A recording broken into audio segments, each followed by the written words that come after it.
electric welder. It was just two old rails out of a 1931 Chevrolet, but I had put this Chrysler engine in my flathead dragster earlier, and it was on T-rails and they bent, so I knew I needed something heavier.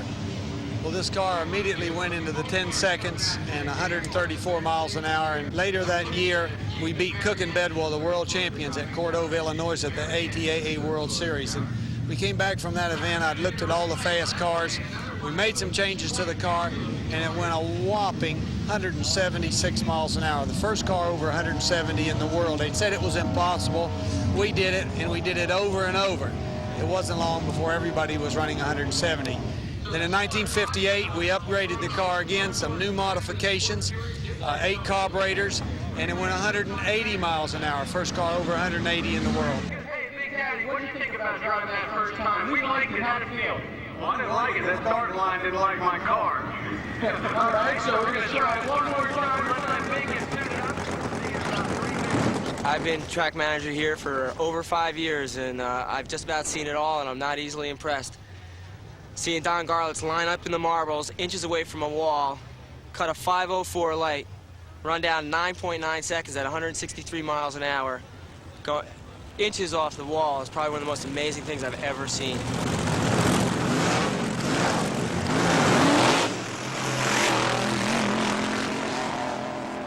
Rocks were flying, things were hitting the tower. Most guys that you look at can't do that in the center of the track, and here's Don Garlits inches off my wall, racing at over 160 miles an hour, just inches from the edge of the racetrack. He's not even on the race surface. It was amazing. I've never seen anything like it.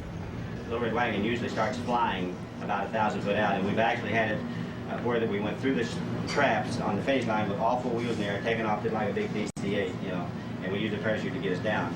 But you just got to be cool and do it the way I've done it all these years, except I run faster than ever before. There it is. So he makes the horsepower, he drives it through the finish line, sometimes up on the scrapers, 4 wheels in the air, just like a jet, bringing it down and touching it down, pulls the chute like an F-16 landing on a carrier. I've had it where the scrapers weren't on the ground, too. I mean, when I say fly, I don't mean nothing touching, I mean fly. What brought the Little Red Wagon to light was Frank Wiley from Dodge wanted all the world to know that they were selling a compact truck. So they said, what would be neat is take this new Hemi concept that we have, a Hemi engine, and put it in the back of the truck, just at the back of the cab, and go out and race this as a down-running AFX, which would be A Factory Experimental, with no idea of wheel standing. I had driven it, but it was a scary little truck. There was no doubt about it. And just unloading it off the trailer, we was using nitro, which I wasn't totally familiar with. And we caught the trailer on fire because the nitro was firing in the headers, running out on the trailer. We was trying to get the truck off the trailer with the trailer being consumed with a small amount of flame. But other than that, everything was cool. The first wheel stand, we were shooting a commercial in Fontana, California. It was real scary because when you put it right straight up in the air, I couldn't see. Anything from 100 foot out in front of me to the Little Red Wagon, I couldn't see, whether it was photographers or cameramen or who it was. Of course, they were all my friends, but I didn't want to run over them. We popped the front wheels off the ground, run about 200 foot, set it down, and go real fast on the big end. It was just like a joyful explosion to the world because everybody wanted wheel stands for their act at their drag strips. The first Little Red Wagon, I broke my neck in it in Albuquerque, New Mexico in about 1969. I crashed another one in Albuquerque.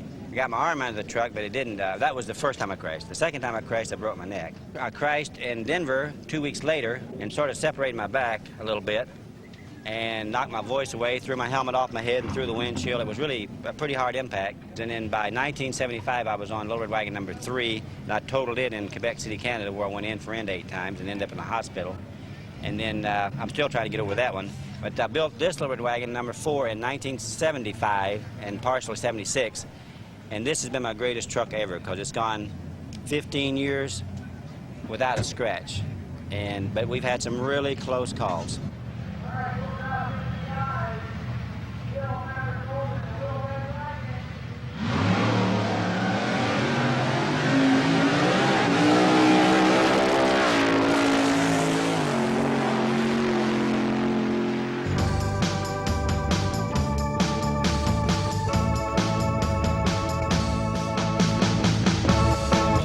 MOPAR, a Daytona Hemi wing car. My favorite MOPAR? Oh, geez. 68 Barracuda with a Hemi 4-speed. Sox and Martin car, all of them. I like those cars. 7-4 Charger. The 340 Duster. 67 to 69 Barracuda. That one.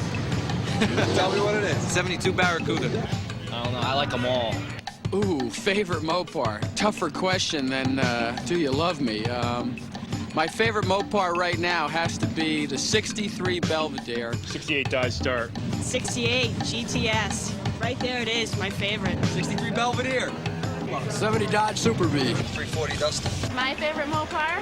I prefer the Roadrunner. 68 Coronet. A Dodge van, Ram van. 70 Barracuda, 68 Barracuda. 300F. We love RTs. Hemi Barracuda. 70 Super B.